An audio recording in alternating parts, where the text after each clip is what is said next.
Hello प्यारे साथियों, आपके अपने YouTube चैनल उदयपुर क्लासेस पर एक बार फिर से हार्दिक स्वागत अभिनंदन है। तो प्यारे साथियों, आज के सेशन के अंदर बात करने वाले हैं BSTC के रिजल्ट को लेकर। और अब रिजल्ट तो फाइनली आपका जारी हो चुका है। आप सभी के मार्क्स बहुत अच्छे आए हैं। अब रिजल्ट के बाद विद्यार्थियों के मन में सवाल उठ रहा है कि सर आगे की सारी प्रक्रिया हमको समझाओ, अब आगे की प्रोसेस क्या रहेगी। मतलब अब रिजल्ट जारी होने के बाद और एडमिशन तक की प्रोसेस हम लोगों को कैसे करनी है, तो डॉक्यूमेंट हम लोगों को कौन कौन से चाहिए होंगे, ताकि हम लोग यदि हमारे पास वो नहीं है तो हम उसको तैयार भी करवा सकते हैं। तो बिल्कुल काउंसलिंग की प्रोसेस और एडमिशन तक की प्रोसेस सारी आपको इस वीडियो के अंदर शॉर्ट के अंदर बताने वाला हूं, ठीक है। बाकी लाइव सेशन लूँगा, उस टाइम आपको मैं और विस्तार से आपके सवालों के साथ आपको मैं समझाऊंगा। तो चलो शुरू करते हैं आज की इस वंडरफुल वीडियो को। बढ़ते हैं वीडियो के अंदर आगे।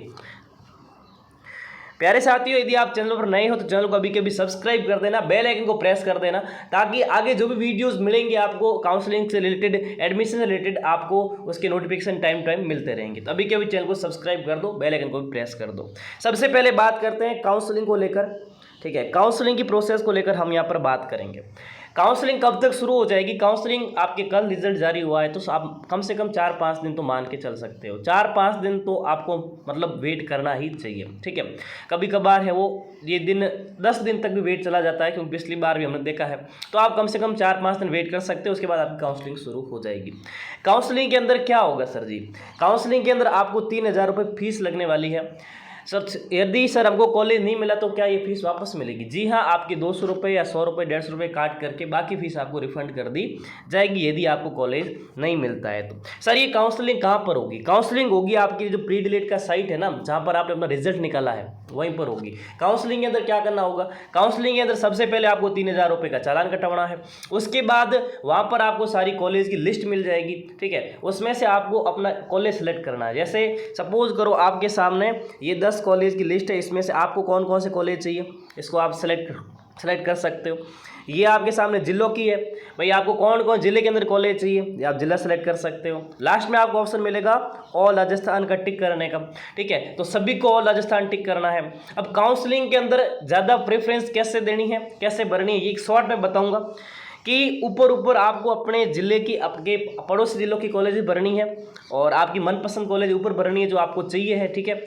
और नीचे आप मतलब जैसे जैसे आप आगे लिस्ट में बढ़ते जाओगे तो आप ऑल राजस्थान की कॉलेज भी भर सकते हो, पूरे ज़िले सेलेक्ट कर सकते हो, ठीक है। और जिन विद्यार्थियों की नंबर बहुत ज़्यादा है, 450 है, 440-50 है, तो वो बस है वो अपने ऊपर सबसे ऊपर मनपसंद कॉलेज ही भरना जो आपको चाहिए, क्योंकि आपको वही है वो मिलने वाली है।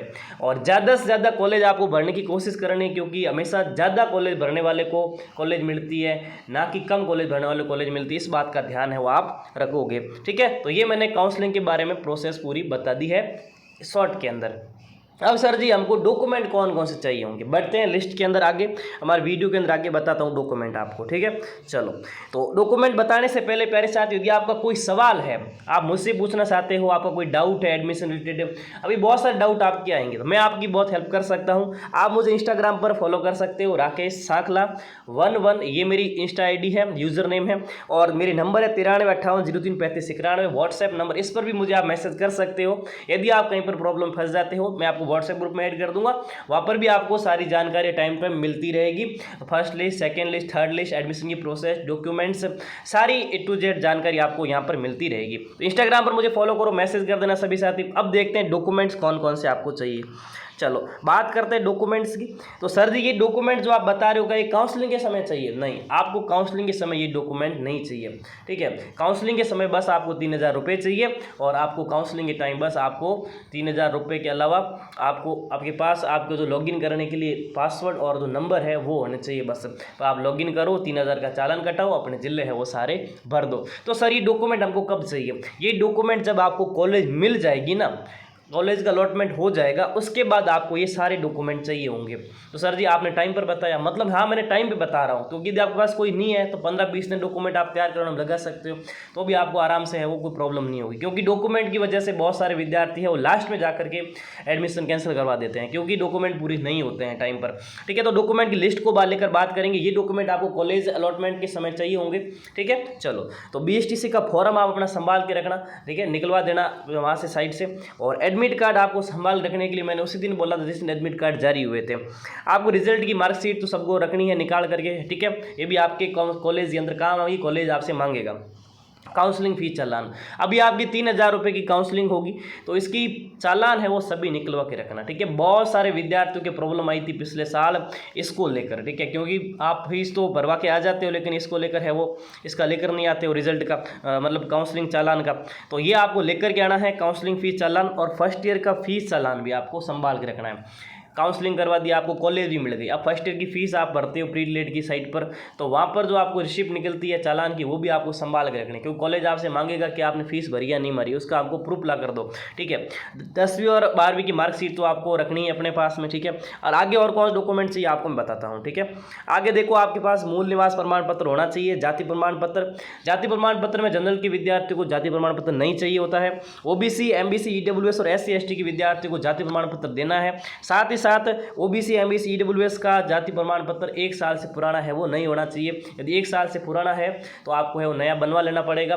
यदि नया नहीं बनवाते तो आपको शपथ पत्र देना पड़ेगा, जो भी वो आपको रिकमेंड किया जाएगा, ठीक है। मेरे हिसाब से आपको यही रहेगा, आप नया है वो बनवा सकते हो यदि 1 साल से ज़्यादा पुराना जाति प्रमाण पत्र आपका ओबीसी, एमबीसी, ईडब्ल्यूएस का हो गया है तो, ठीक है।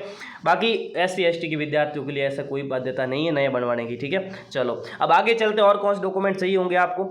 और डॉक्यूमेंट में सब कैटेगरी, जो सब कैटेगरी मीन्स जैसे कोई विडो कैटेगरी से है, डिवोर्स कैटेगरी है, PH दिव्यांग कैटेगरी है, एक्स सर्विसमैन है, उसके सर्टिफिकेट आपके पास होने चाहिए यदि आपने कैटेगरी सेलेक्ट की है फॉर्म भरते समय तो, ठीक है। बाकी TCCC माइग्रेशन भी आपकी कॉलेज मांग सकती है आपसे, लगभग तो कॉलेजेस है वो नहीं मांगती, लेकिन यदि कॉलेज मांगती है तो आपको लाकर है वो देने पड़ेंगे। सर हमने तो 12वीं की है और उसके बाद हमने तो कॉलेज में एडमिशन ले लिया BA फर्स्ट ईयर में, BSc फर्स्ट ईयर में, तो अब हम TCC कहाँ से लाएंगे, तो आपको वो छोड़ना पड़ेगा, ठीक है। जो रेगुलर आप कर रहे हो उसको छोड़ना पड़ेगा। अब आप कॉलेज को छोड़ोगे ना, वहाँ से कॉलेज छोड़ोगे तब आपको कॉलेज वाले TC दे देंगे, आपको CC दे देंगे, और माइग्रेशन आपको अपनी यूनिवर्सिटी से जाकर लेकर आकर यहाँ पर जमा करवाना पड़ेगा। आप यूनिवर्सिटी जो भी है वहाँ जाकर के आपको माइग्रेशन लाकर कॉलेज में जमा करवाना पड़ेगा जहाँ आप BSTC कर रहे हो। इस बात का मतलब ये है कि आप BSTC के साथ में और कोई भी कोर्स है वो रेगुलर नहीं कर सकते हो, आप घर बैठ के प्राइवेट है वो कर सकते हो VMU से, ठीक है, या ओपन यूनिवर्सिटी से, जैसे आपकी VMU राजस्थान के अंदर है, ठीक है। आधार कार्ड सबके पास सही और फोटो भी आपको अपने पास होना चाहिए। ये आपको सारी डॉक्यूमेंट है वो आपको रिपोर्टिंग के टाइम आपसे मांगे जाएंगे। और भी कोई लिस्ट में छूट गया होगा तो मैं आपको समय समय पर बता दूंगा, ठीक है। वैसे मैंने सारे डॉक्यूमेंट ले लिए हैं, क्योंकि मैंने जब काउंसलिंग करवाई थी पिछले साल तो यही डॉक्यूमेंट मेरे लगे थे और यही रिपोर्टिंग के टाइम लगे थे, ठीक है। कुछ सारे डॉक्यूमेंट जैसे आधार कार्ड है, सॉरी एडमिट कार्ड है, ये क्या है थोड़े बच्चे इधर उधर फेंक देते हैं, तो एडमिट कार्ड थोड़ा संभाल के रख लेना, ठीक है। समझ गए मेरी बात। यदि साइट पर अभी भी ऑप्शन हो एडमिट कार्ड का तो आप एडमिट कार्ड निकाल के भी वहाँ से प्रिंट करवा लेना, ठीक है, क्योंकि आगे आपके काम आएगा। तो ये सारी जानकारी मैंने आपको बता दी है, A to Z डिटेल मैंने बता दी है। अब काउंसलिंग आपकी बहुत जल्द है वो शुरू हो जाएगी, अगले 4-5 दिन के अंदर काउंसलिंग शुरू हो जाएगी। और जैसे ही काउंसलिंग शुरू होगी प्रोसेस आपको मैं ऑनलाइन सारी बता दूंगा, किस तरीके से आपको कॉलेज भरनी है, किस तरीके से आपको डिस्ट्रिक्ट सेलेक्ट करना है, किस तरीके से और राजस्थान सेलेक्ट करना है, ठीक है। और काउंसलिंग के अंदर सभी विद्यार्थियों को भाग लेना है। काउंसलिंग के अंदर भाग लेने के लिए कोई आपके नंबर की जरूरत नहीं है, मतलब यदि आप 100 नंबर आए तो भी आप काउंसलिंग भाग ले सकते हो, ठीक है। चलो तो मिलते हैं हम अगले वीडियो के अंदर, तब तक के लिए पढ़ते रहो, मस्त रहो, और कोई भी सवाल है तो कमेंट कर देना, आपको जवाब जरूर दिया जाएगा। तो मिलते हैं अगले वीडियो में, तब तक के लिए बाय।